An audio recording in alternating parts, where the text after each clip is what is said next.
Coming up on today's edition of the Locked On Raiders podcast, we're deep diving into next week's NFL draft, from my pick at number 7 for Fitz and Harry on ESPN to doing all things defense, talking a lot of defensive players with Todd McShay's breakdowns from the pre-draft conference call that I was on Wednesday, even hearing from Texas Tech head football coach Joey McGuire talking all things Tyree Wilson, plus your calls and texts are coming up on a very loaded Thursday, April 20th, 2023, here on the Locked On Raiders podcast. Just win. Just win. Just win. Just win. The autumn wind is a raider, pillaging just for fun. He'll knock you round and upside down and laugh when he's conquered and won. And won. And won. And won. And won. Welcome in, Raider Nation, to another edition of the Locked On Raider podcast. Thank you so much for making the show your first listen of the day. Make sure you subscribe or follow for free on YouTube or wherever you listen to podcasts to get the latest edition of the show as soon as it's available. And of course, as always, if you're checking us out on YouTube, we do appreciate you. If you spend 3 minutes or 33 minutes with us, we do appreciate it. And we make sure we appreciate my guy, Ari, at Ari Produces on Twitter, who has us up on YouTube each and every day, doing a great job. So again, many thanks to Ari. But let's go ahead and jump into the news and notes of the day. And it really wasn't a whole lot of moving and shaking or any news and notes like that. We'll get more news and notes coming out really on Friday when we get to meet with GM Dave Ziegler at the Intermountain Healthcare Performance Center. But something that I thought was really cool that I was able to be a part of on Tuesday and Wednesday, and I talked about it on Wednesday's show, was the mock draft on ESPN National on Fitz and Harry. They do a midday show. They follow up Greeny. Really good job that they do. And they asked me to be a part of it. And so I was really honored to be a part of it. But it came up to a big-time dilemma. So if you didn't get to hear Wednesday's show, what happened is they hit me, their producer Evan hit me with all the guys that have been selected already. And the reason why I keep bringing up different mock drafts that I've been involved in so far this draft season, because there's so many different scenarios that could play out, and you've got to be ready for everything. So in this scenario on Fitz and Harry on ESPN, Bryce Young went number 1 to Carolina. Will Anderson went number 2 to Houston. Tyree Wilson went number 3 to Arizona. C.J. Stroud dropped all the way to 4 to Indianapolis. Jalen Carter went 5 to Seattle. And Devin Witherspoon went 6 to Detroit. And Devin Witherspoon was the one that I thought I was going to select at 7, but he went one pick before at 6. So what did that leave me? Well, quarterback Anthony Richardson out of Florida, cornerback Christian Gonzalez out of Oregon, and even quarterback from Kentucky, Will Levis, was still available. So I had all 3 of those guys to choose from. I could have gone another direction too if I wanted to, like an offensive lineman or, some kind of skill position, Bijan Robinson, something like that. But as far as I'm concerned, it's defense, defense, and defense, unless it's a quarterback, right? And a quarterback that the Raiders really do covet. And we know that they covet C.J. Stroud. There's no doubt about that. It's been said many times that the Raiders, if it's Bryce Young or C.J. Stroud, they're in to go get that quarterback. And that was really it. But the fact that Anthony Richardson fell to me at number 7, I didn't have to trade up. He fell to me at number 7 is what made that decision that much more difficult. And so, again, for anyone who didn't hear Wednesday's show, I ultimately picked Anthony Richardson because of the fact that he fell to me. I didn't trade up.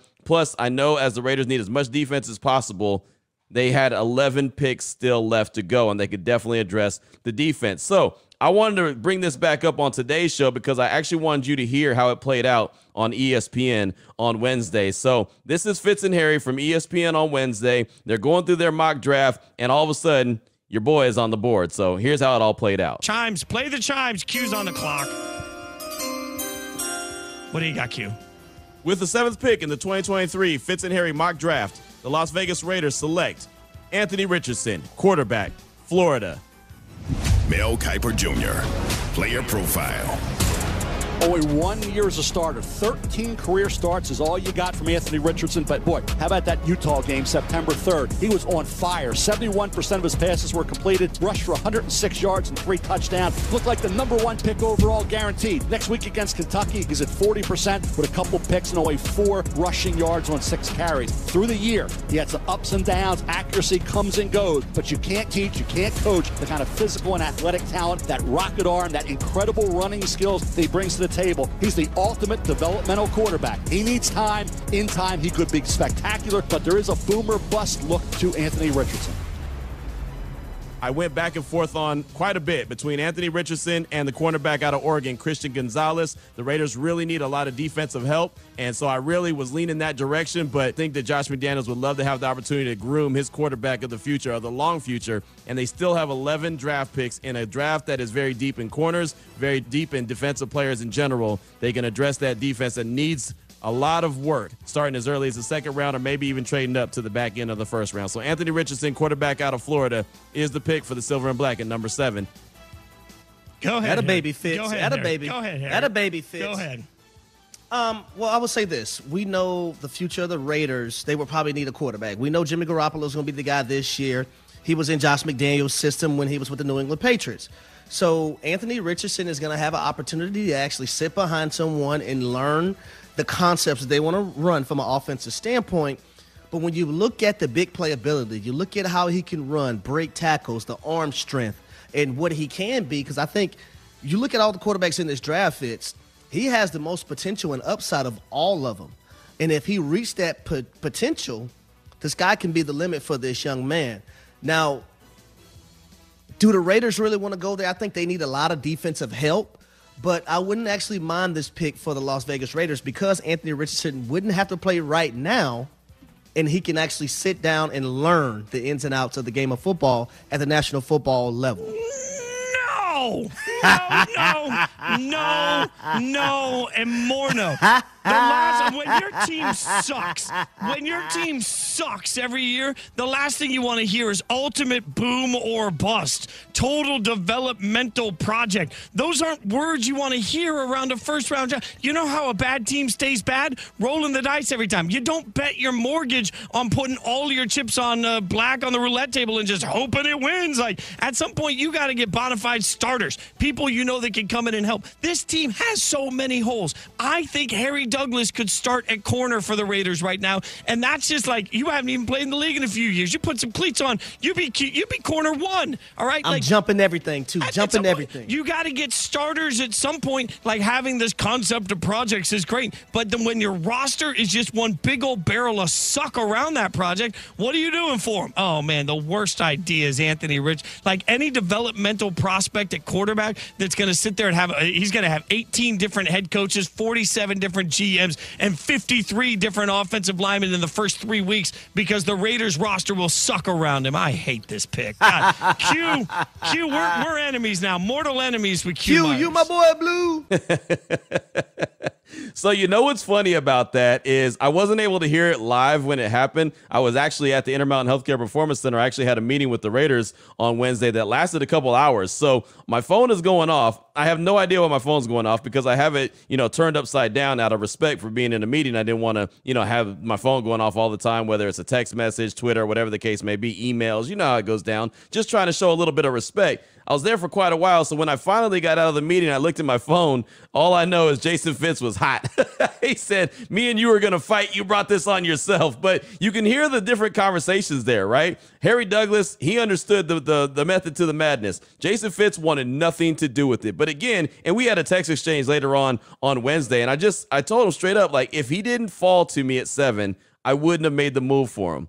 But since he fell to me, and you had an opportunity to get a quarterback that could potentially end up being the best one out of all 4 of the guys that we're talking about, the top 4, hell, out of the top 5, if you include Hendon Hooker, you don't know. He could be that guy. Now, he might not be, but you just don't know. And if you don't have to give up any extra capital to get him, why not take a chance? Right? And especially since they have 11 more picks. It's not like they're, let's see what team, like the Baltimore Ravens, who only have 5 picks this year, or a team that's draft pick, just very limited with their draft capital. They have 11 more picks, and they can really address the defense in a major way. Many people on this show and even on my radio show, Unnecessary Roughness on Raider Nation Radio 920, have said, Q, don't get a cornerback that early. Right? You don't need a cornerback. The draft is deep in cornerback. So, okay. So I took your idea.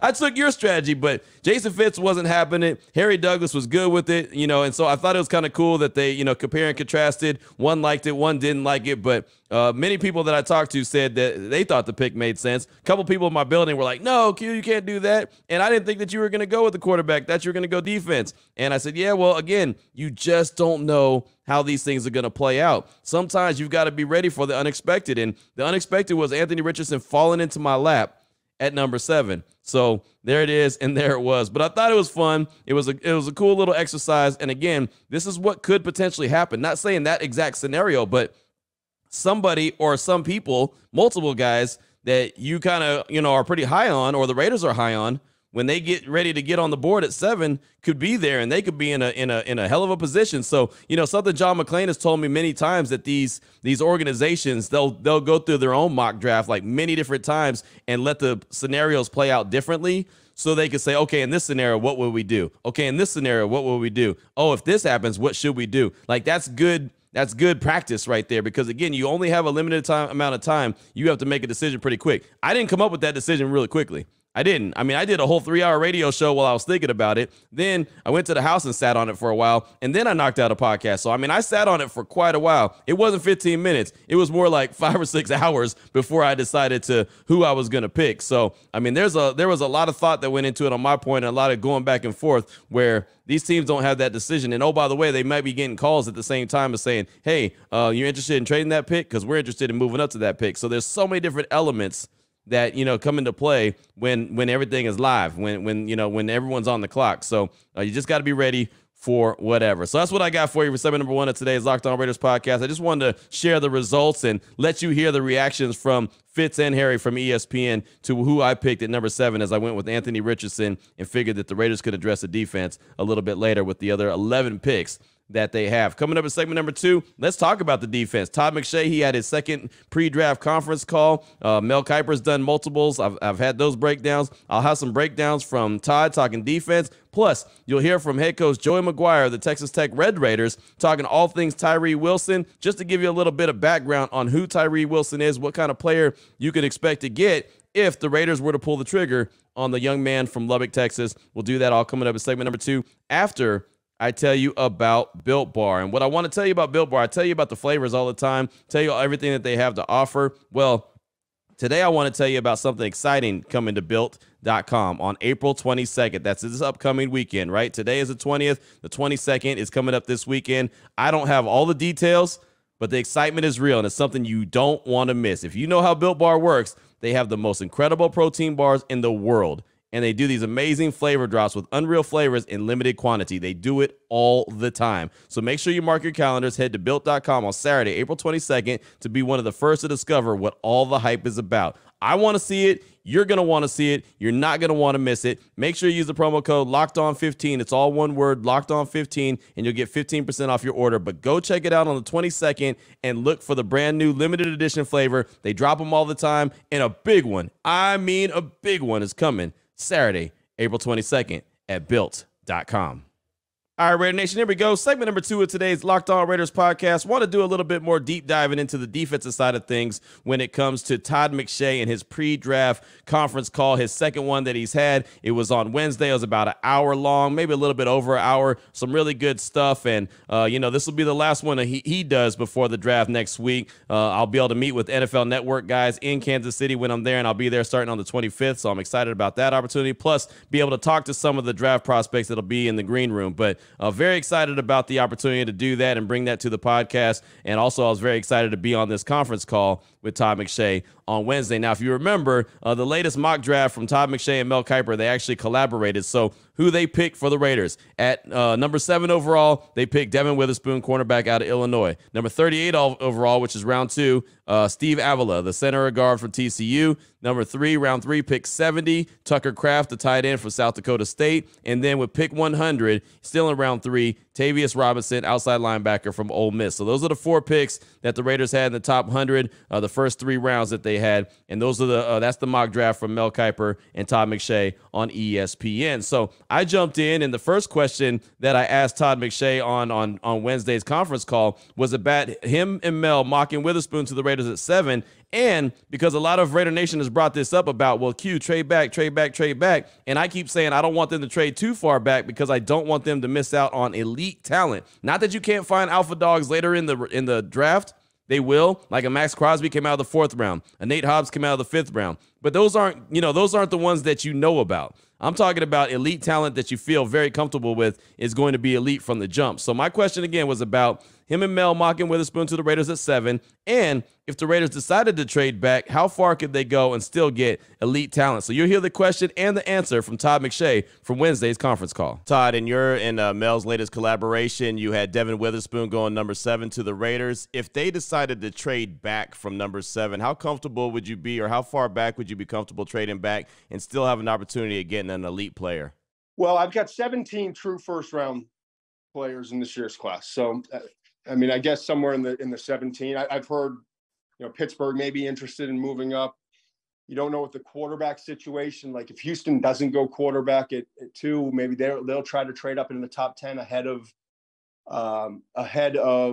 Tennessee at 11 to try to get a quarterback if one of the guys that they want is still available. So that'll be interesting to see. I still am curious if Stroud is not the pick at 2, will Oakland have any interest in moving up to number 3 with Arizona, or to number 2 with Houston to go get Stroud? I haven't heard a whole lot, but I did hear early in the process when they were trying to move up to 1 that it was Stroud or Young, but if it wasn't one of those 2 guys, they wouldn't be interested at quarterback this year. So I think they could go in either direction. I think if they stay at 7, cornerback makes the most sense. You've got Witherspoon and Gonzalez sitting right there. You're 1 spot ahead of Atlanta. So if you love one of those guys, and that's one of your top needs, I've got quarterback and cornerback as the top 2, and quarterback, obviously you're talking about the future there. And then defensive tackle is also up there as a potential need area too. So if somehow, Jalen Carter winds up falling to 7, then you stay pat and you take arguably the best football player in this draft. So, but trading back, I think there is a difference between Witherspoon, Gonzalez, and then the next tier. I think the first tier is Witherspoon, Gonzalez. You're still getting a really good player with Forbes, Porter, Banks, but I think there's a drop off. So, we'll see what they wind up doing. They clearly have multiple needs, so you could see them moving back and trying to acquire more picks. But if they stay home, I do think it'll be one of those corners. But I'm still interested to see if they have any interest in moving up for the quarterback. So there you go. 17 first-round grades on players. Now, remember, there's 31 picks in round 1. So he only has 17 first-round grades. So that's what I'm talking about when it comes to elite talent. I don't want them to trade back too far where they miss out on some of that elite talent. Now, again, you're going to find diamonds in the roughs. You're going to get your Max Crosbys. You're going to get your Nate Hobbs. You're going to get your Hunter Renfros. You're going to get guys that you might not expect to be those solid players, those elite talent, those diamond in the roughs as I'm mentioning. But I want them to be able to target a guy that they really feel comfortable with, that they could be that guy. Now, of course, my mock draft that I did on Fitz and Harry kind of went against that because I picked Anthony Richardson at number 7, but he has a chance to be elite, right? I mean, he's one of those guys that he could potentially be elite, but he's got obviously a lot of growing. But again, he's a quarterback, so I kind of felt comfortable doing that. But if not the quarterback, take some elite talent. If you trade back a little bit, fine. That's okay. I did that on the Locked On Podcast Networks draft. I traded back to number 10 and still got what I believe was elite talent. And that's actually dropping today, so you could check that out. But it was funny. Todd McShay also mentioned Oakland. Guys that don't talk about the Raiders on the daily still happen to mention Oakland. People do it to me all the time. They're like, Oakland. Oh, sorry. I mean Vegas. But he didn't even catch himself. So I thought that was funny. Also, John McClain. Oh, and then he brought up the quarterback position without being prompted, right? So I think that CJ Stroud thing is still a thing. And when I'm talking about CJ Stroud, John McClain from GallerySports.com and Sports Radio 610 in Houston texted me Wednesday night and said he doesn't think the Texans are taking CJ Stroud at number 2. And this is something that is new. I've been talking about it for a while here, that there's rumblings out of H-Town that they're not going to go with the quarterback. But when John McClain sends me a text and says, I don't believe that they're going Stroud at number 2, then that all of a sudden that sends off some big time, not red flags, but just kind of sounds the alarm from me, because if John McClain's saying that, that's coming from somewhere. He's not just making it up. So that's interesting at the very least. So CJ Stroud may still be in play for the Raiders at number 3. And you see again how Todd McShay brought up CJ Stroud without being prompted. So I found that to be pretty interesting. Now, another soundbite from Todd McShay on his pre-draft conference call number 2 that he had on Wednesday was on the cornerback position. Again, a lot of people say don't draft a cornerback early. Look how many busts there's been. Even Jeffrey Okudah just got traded. He was a number 3 overall just a couple seasons ago. They just traded him for a 5th-round pick to Atlanta. So Todd McShay was asked if he thinks cornerback early in the draft is a safer pick than it used to be, and if so, why? Yeah, I mean, what I've noticed is, and I think it goes all the way down to like the high school level, the 7-on-7s and then the college level where it's more spread, and there's just more focus on the passing game, from the youth on up, and wide receiver and cornerbacks were a crapshoot. If you remember, even 7-10 years ago, for whatever, they were scheme based, or they had great quarterbacks. So that, we went through all these reasons as to why guys were coming in the league and not having success. And these 2nd, 3rd rounders were having more success. But I think because of the volume that these corners and these wide receivers are getting, we're seeing year over year. I mean, look at the wide receivers the last couple of years, from Jamar Chase and all the 4 Alabama guys and the 2 Ohio State guys, Olave and Garrett Wilson last year, and the offensive rookie of the year and defensive rookie of the year, both for the Jets, wide receiver and corner, So I do think there's a change there. I'll be honest, Sauce Gardner and Derek Stingley, I had higher grades on those guys than I do on this year's class, but slightly. And I don't think there's a huge difference, but there is a difference. With Witherspoon, I just love his story, how he's developed. 140-pound junior in high school basketball player. Mom asked him to play 1 season. He plays safety and has 4 picks. Decides to play a 2nd season at cornerback, has 7 interceptions. Isn't eligible. Goes to Hutchinson Community College, and I think a day later finds out that his SAT score makes him eligible, and only had 1 Power 5 offer. And 2 weeks later, he's at Illinois, and now he's going to be a top 10 pick. And he's had to fight for everything in his career. He's bulked up to, 180 plus pounds. He plays cornerback like a linebacker. He's instinctive. He's physical. Is there a little bit of tightness in his game? Yeah, I think a little bit, but he's got the speed. He's got the instincts. He's got the physicality to be a really, really good corner. And then Gonzalez isn't as physical. He's not going to be as good in run support, but his instincts in coverage are outstanding. The big knock on him coming into this year was he didn't have any interceptions at Colorado. Well, he had 4 picks at Oregon.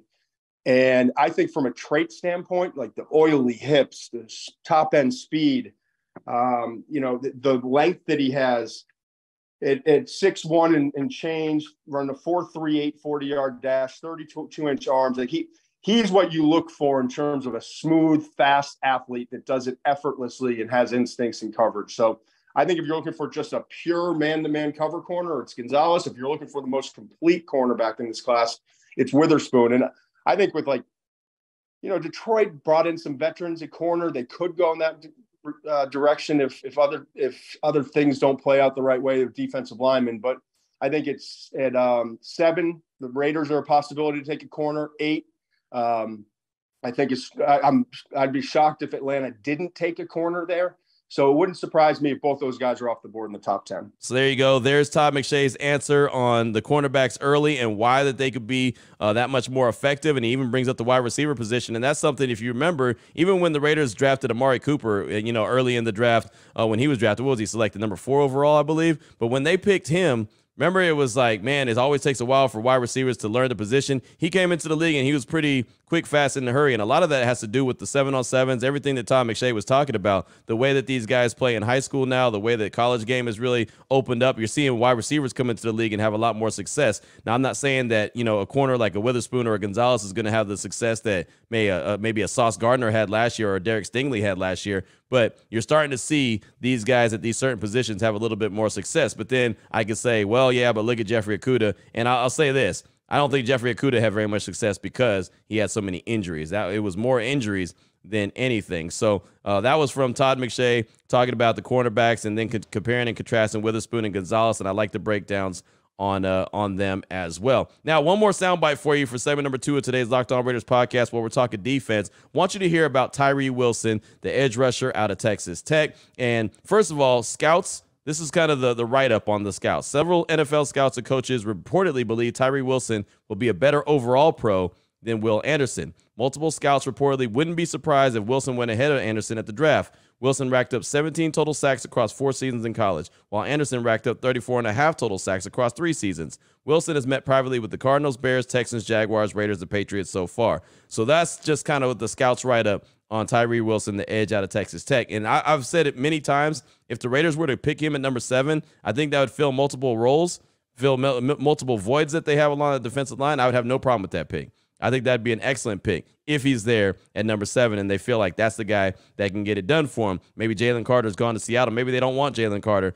but they look at Tyree Wilson and say this guy's a lot safer and he plays multiple positions. So I had his head coach, Joey McGuire, who I knew from when he was an assistant head coach or assistant coach at Baylor under Matt Rule. I had him on my radio show on Wednesday, and it was great catching up with him. He gave me about 20, 25 minutes. It was fantastic stuff. And we talked about everything from being, a coach at Baylor to, his first year at Lubbock at Texas Tech, what he saw from Tyree Wilson. But here's Joey McGuire talking all things Tyree Wilson. You also hear a follow-up from me, but he's talking about his size, motor, effort, pride in not giving up a touchdown. What do I mean by that? Well, hear the story that Joey McGuire has to say, and then you also hear a follow-up about versatility and what he provides. Here's Joey McGuire, the head coach there at Texas Tech. What makes Tyree different is you don't see a lot of 6'6", 270-plus pound guys chase the ball away from them and throw his body to make tackles the way he does. Most long guys, whenever it's going away from them, they really reach, and they won't throw their body. Tyree, if you look at the film, it's crazy the way he plays, the motor, and how many tackles for losses he had this last year when the ball was actually going away from him and he threw his body to get the ball down. I tell every scout this story. I've talked to, GMs. This should tell you everything you want to know of drafting Tyree Wilson. We're playing TCU. It's a really good game through 3 quarters, and then the first couple of minutes of the fourth quarter, we actually had the lead in the fourth quarter. And it's late in the fourth quarter. They're going to win the game. The game's over. And so we pull, our old guys out, and we're putting in a bunch of young guys, and they're driving the ball.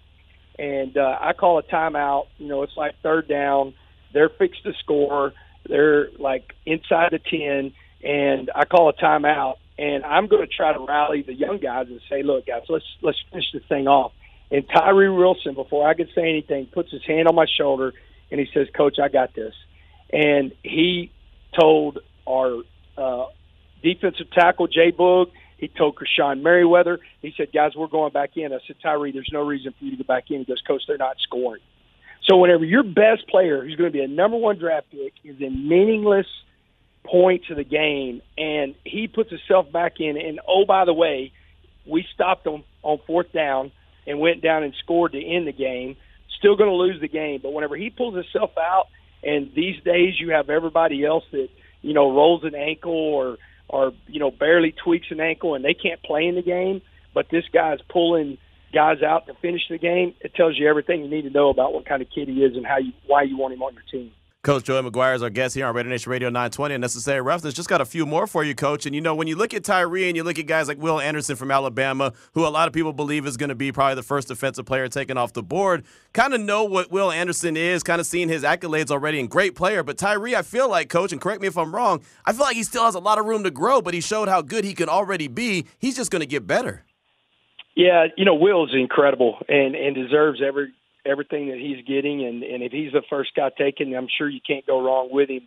The thing that I would say about Tyree is if you look at his body of work, you've seen him play a 3 technique, a 4 technique, a 5 technique, a 7, a 6, a 9. You've seen him drop into coverage.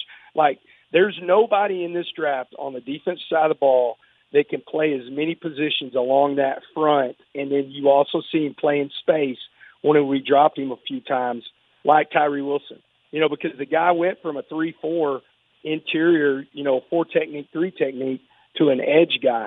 And I don't think there's anybody else in the draft that can do that or, has done it on film. And so I think he's just got such a huge upside. So I don't know about you, but I was already sold on Tyree Wilson, as I mentioned before you heard that soundbite. But just hearing that soundbite from his head coach, I mean, man, that's a guy. And look, this is a guy who doesn't pull any punches. This was a high school football coach in Texas. Then he went to Baylor. He was part of Matt Rule's staff there. He was a defensive coach, a linebackers coach. Then all of a sudden he became the defensive assistant, defensive head coach. I mean, he was everything, right? And then all of a sudden he got an opportunity to be the head man in Lubbock, and Texas Tech did really well his first year there. So he's a guy who knows ball. I mean, that's all he does is talk ball, right? I mean, he's a fun dude just to sit down and have a conversation with on or off the record. Again, just really good outlet. And to hear that about Tyree Wilson, I thought was big. And just, again, his versatility that he provides. And, you know, for a young man to say, hey, coach, put me back in the game, put my colleagues back in the game. We're not going to let this team score a touchdown. I thought that was big.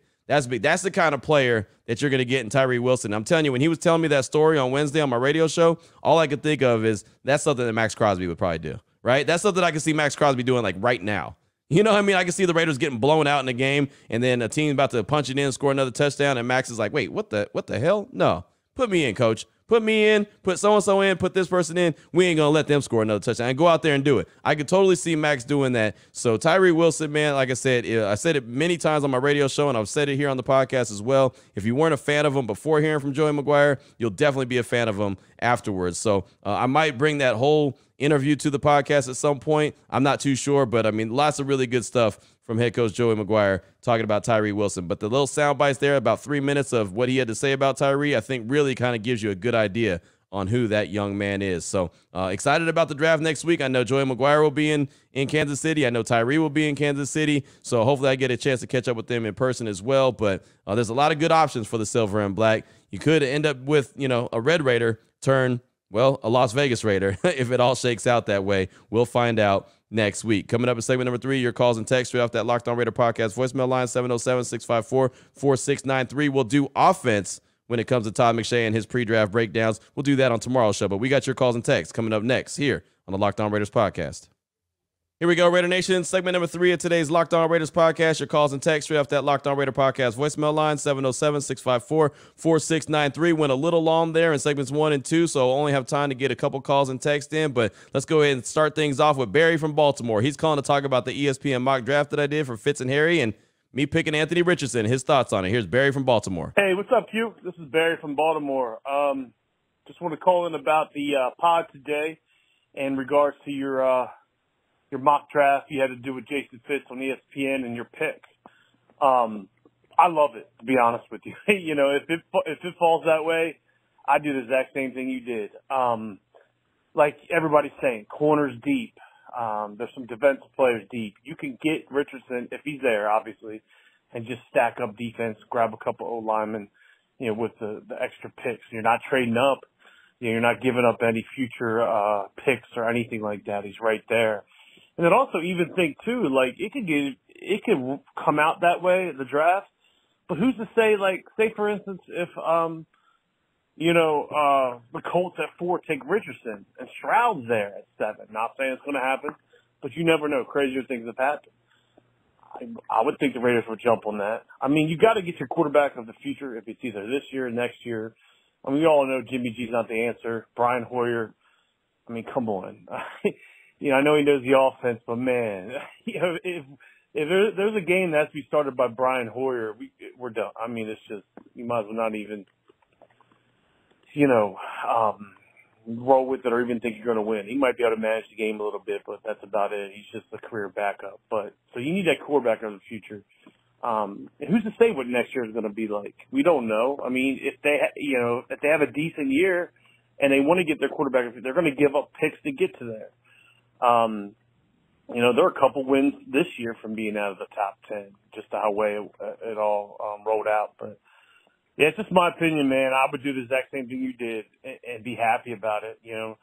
Richardson can sit there behind Jimmy G for a year, maybe 2 if that, learn the system, and just be the quarterback of the future. I mean, you're going to need that in that division. So that's just my opinion. I'm getting more sold on Richardson as it goes, or any of the quarterbacks if they fall. If they're not there, I'm with it. Best defensive player available, corner, D-line, whoever. So, but Yeah, I just want to call on that. That was some pretty good stuff that you're talking about today. So I was just calling in my opinion on it. So I just can't wait till this draft comes, man. I'm ready to get this over with and see the new Raiders and look into them and find out, just more things about the players. So I'm pretty excited. So that's it, man. Just calling in to say that I appreciate what you do. Thanks for bringing the content on a daily basis, man. I'm out. Go Raiders. Thank you for the call, my man. And believe me, it was not an easy selection at all. It was a lot of back and forth I had. At the end of the day, I thought it made all the sense in the world. You heard Jason Fitz was not too happy, but Harry Douglas understood it. So, Jason Fitz is obviously a Raider fan, so he's locked in a little bit more, and all he could think of is, oh, man, Anthony Richardson is not even going to get coached up by Josh McDaniels because it's going to be another coach, another coordinator. It's going to be a rotating carousel like it's been at the head coaching position. And I'll tell you this, I don't think that that's the case.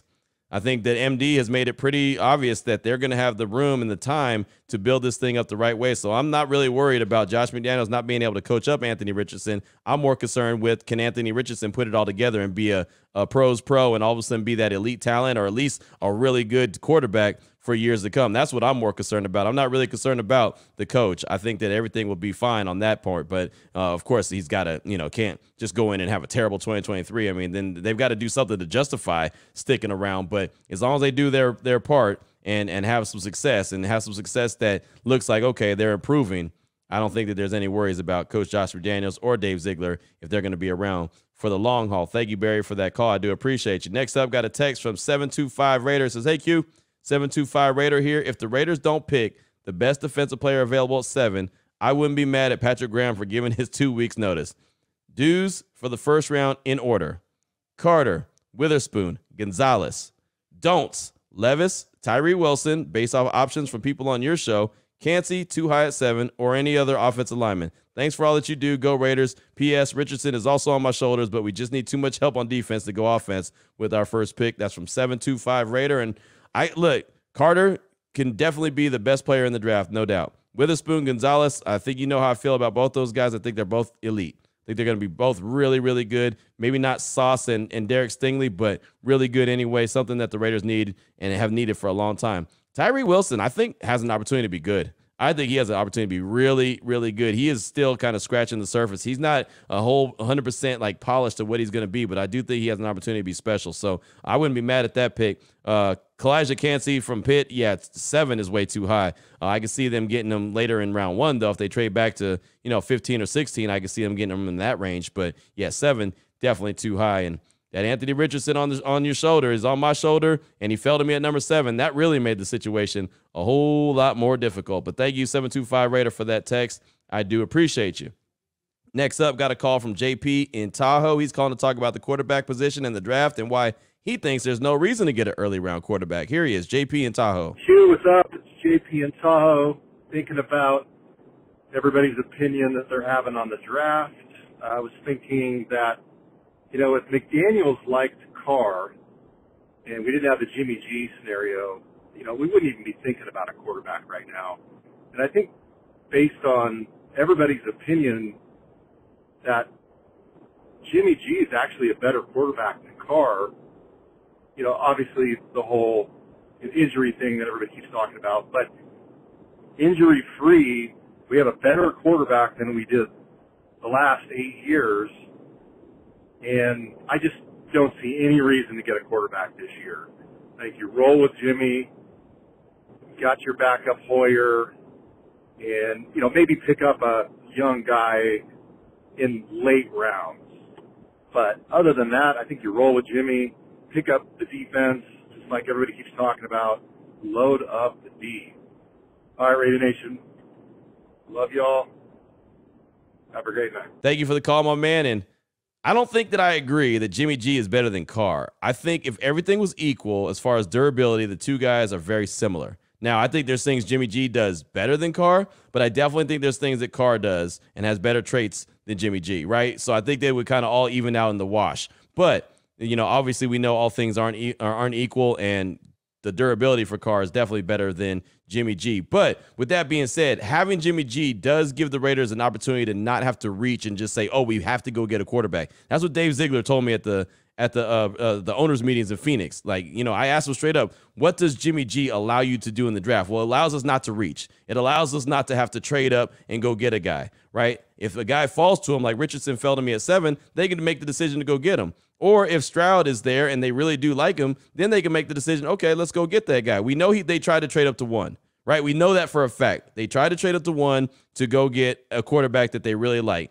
Most people believe, and I believe that was Bryce Young, but I also believe that C.J. Stroud is a quarterback they like as well. So if he's there at 3, I wouldn't be shocked if they try to go make a move. But if a quarterback like Richardson fell at 7, just like he fell in the Fitz and Harry draft for me, then go pull the trigger and get him, because, look, you still have 11 picks to go address the defense, which we all know is a major, major need. Now, again, don't mortgage the future, and you're not mortgaging the future if you don't have to trade up and go get a guy like an Anthony Richardson. But a C.J. Stroud, if they really, truly believe that that's their franchise guy and he can get it done, you might see them go make that move anyway. But ultimately, with Jimmy G in the mix, the pressure is off to have to get a quarterback. They can just allow the board to fall to them, get the best players that they feel comfortable with at that position, and build the team that way. So I think that is the biggest thing, and that's the main reason why they made sure they went out and got Jimmy G as quickly as they did. I got one more text from Paul from the 801, and then we'll close up shop. He says, hey, Q, this is Paul from the 801, Raider Mamba. First time texting in. I'm a big fan. Love your show. I listen every day. Thank you for the hard work. First, I want to say I wasn't a big fan of your 7th pick on Fitz and Harry mock draft. I think it's Stroud or Young if the Raiders take a quarterback in the first round. If not, I want to see defense or even trade back. I'd rather get Hooker, McKee, or Haener late in the draft, or even May next year if we suck. I'm not following the hype around AR-15, but we all have our own opinions. I like Wilson or Carter at 7. We can get cornerback in later rounds like Forbes, Turner, or Phillips, but I do love Witherspoon, don't get me wrong. And your locked on mock draft, the trade you made with the Eagles, what if you trade your 7 and 38 for their 10 and 30? Would that work? Let me know what you think. I'm excited for this year's draft. Huge Raiders fan. I can't wait. Let's go Raiders. Just win, baby. Thank you. That's from Paul in the 801, a.k.a. Raider Mamba. 7 and 38 for their 10 and 30. I mean, that would be cool. That's not what I ultimately did. I traded 7, and I got their 10. I got another pick in, round 3. I picked up, what did I pick up? I'm trying to remember what I picked up now. Man, I can't remember what I picked up, but I know I collected another draft pick this year, and I picked one up in 2024 as well. So I think I got another third-round pick. I did. I got another third-round pick, and I picked up a 2024 pick as well. So that ended up working out. 7 and 38 for 10 and 30. That would probably be a little bit rich because 10 to 7 is not that big of a trade. But what I did mess up on the Locked On draft is I had an opportunity to get back to 11, but I kind of played my hand out in public on accident. It really wasn't on purpose. It was just kind of oops, my bad. And so the Titans were going to trade up from 11 to 10, which wouldn't have given me a whole lot more, but still I could have traded back one more time and still got the player that I ultimately wanted because the Tennessee Titans traded up to go, or they didn't trade up, but they stayed at 11 and picked up an offensive lineman, the one that they wanted. So there was that. But that's all I got time for on today's show. I do appreciate the text, my man. And that Locked On mock draft, if you're looking for it, it's supposed to be dropping today. So I'm assuming that maybe they won't get to pick number 7 today. Maybe they'll do just the first 4 picks today, and then tomorrow they'll do the next 4 picks. I'm not quite sure exactly how many they're going to roll out at a time, but you can start checking that out for the Locked On Podcast Network. I believe it'll be on the Locked On NFL show, or maybe the Locked On Draft show. I'm not too sure which one it's on, but it's on one of those, and I'm sure you can find it pretty quickly. So thank you again for that text. I do appreciate you. Coming up tomorrow, we'll have more from Todd McShay. Got some more calls and texts. ABA Ivan Davis got a text, a very lengthy text from New York Old School Raider. Got a call from Highlight Hendo out of Sacramento, California. Plus, we'll have a couple more. We'll have some more conversation pieces, of course, as we get ready to close out the week really strong. So Raider Nation, thanks so much for making the show your first listen each and every day. Thanks for checking us out on YouTube. Thanks to my man Ari for hooking it up on YouTube in a major way. You can check him out on Twitter at Ari Produces. So till tomorrow, Raider Nation, as we close out the week, take care of yourself, take care of your family, love on your family. Most importantly, as always, just win, baby.